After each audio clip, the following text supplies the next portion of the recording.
Hello, my name is Julia Cabral and I'll be presenting on merger control, the next phase of merger control. As markets expand globally, it becomes increasingly more difficult for mergers to be reviewed efficiently since they're being reviewed by more than one country because the market expands over more than one country. So that poses a question, should the US and Europe converge their merger control systems? Or should there just be a global regimen for merger control? So, when analyzing whether or not the US and Europe should converge their merger control policies for markets that expand over both of their regions, first, let's consider both of their histories. So, the US merger control history began with the Sherman Act of 1890 and the Clayton Act of 1914. The Sherman Act of 1890 prohibited cartels and monopolies, while the Clayton Act of 1914 set up more extensive framework for merger control, prohibiting mergers between competitors that would lessen competition, for example. Policies quickly changed principles in the 50s, taking inspiration from Harvard School theories and increasing merger control radically, blocking almost all mergers without taking the consumers into consideration. Policies started to lighten as the Chicago School theories began to be used. Their antitrust policies reflected a more laissez-faire approach, seeing price drops as a result of lower costs instead of predation. These policies encouraged a more efficient pro-competitive results. There was still little consideration for the consumer, though, until post-Chicago School era. But that leads us to the U.S. tier system, which was also a part of the Clayton Act as well. So, the first tier consists of the Federal Trade Commission and the Department of Justice.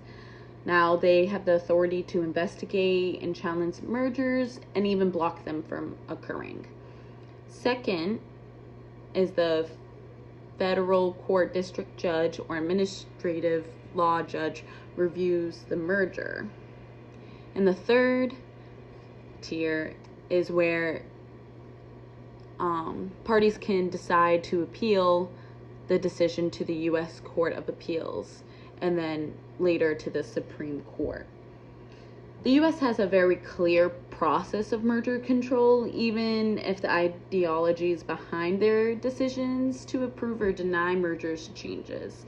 But the tier system stays the same, which, as we'll see in a minute, is very helpful when considering a Europe-US merger control convergence.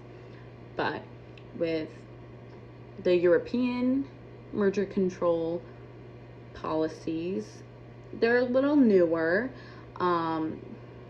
with the first region-wide policy regulation only being created in 1962 on cartels, and then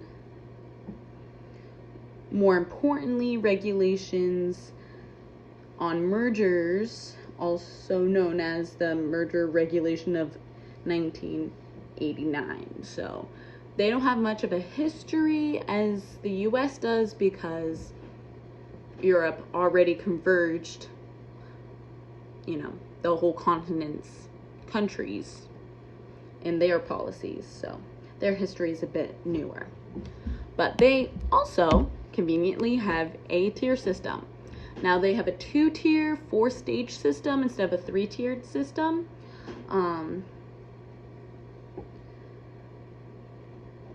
The first tier and the first stage is where the merger is first reviewed by the merger task force. The merger case then moves to the second stage, where the decision made by the merger task force is reviewed by the Directorate General for Competition and also by the commissioners. When the merger is reviewed by the commissioners, they decide either to deny the merger, clear it, or even just partially clear it. Then the merger case moves on to the second tier. Now, if monopolization has been proved, the commissioner will administer fines. Now, if the commissioner administers fines,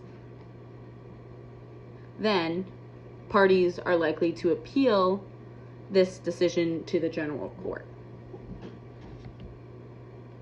So there's been a lot of similarities already, especially in the tier system, which is probably one of the most important factors to consider when thinking about converging the policies for because the structure is really important. The structure will stay the same even if ideologies change with a convergence. So that's a plus.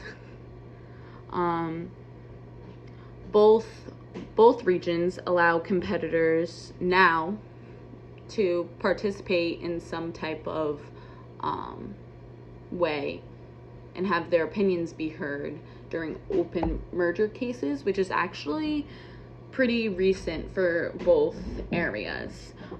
Their laws are a little different, but the fact that they both agree now to let competitors have a voice seems important.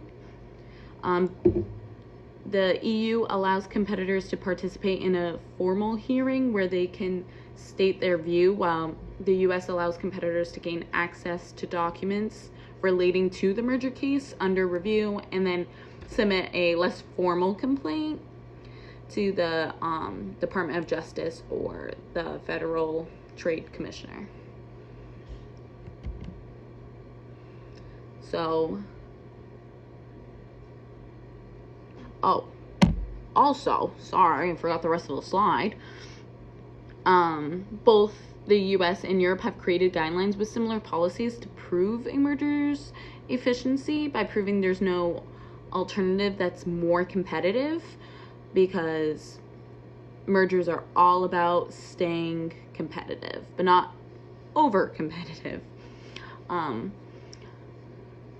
Other antitrust policies that don't involve merger control but also promote the convergence is the leniency programs that both the EU and the US have. These leniency programs give companies who are under investigation the opportunity to apply for immunity from legal prosecution by self-reporting. So that's just another example of a similarity between the two regions that could be helpful when considering a convergence between the two. So then that leads us to think, why not have a global merger control authority, since markets are expanding globally, not just between the US and Europe. But there hasn't been many proof to support the idea of a global authority, even though markets are moving global and mergers are occurring over many regions. There is a far less chance of a seamless convergence globally that doesn't support biased ideologies. Someone's going to have a greater voice when creating laws for a global antitrust department or whatnot. With an international court for global competition, there would be less room for innovation in policy and procedure, because there would no longer be many diverse antitrust systems to analyze when considering making changes to policies or changes to procedures of review for global cases. And then with little evidence to support as well, we just take that idea out. No global antitrust authority. There's just not enough evidence to support that. Like, there is evidence to support the US and EU convergence because of all the similarities in their systems already.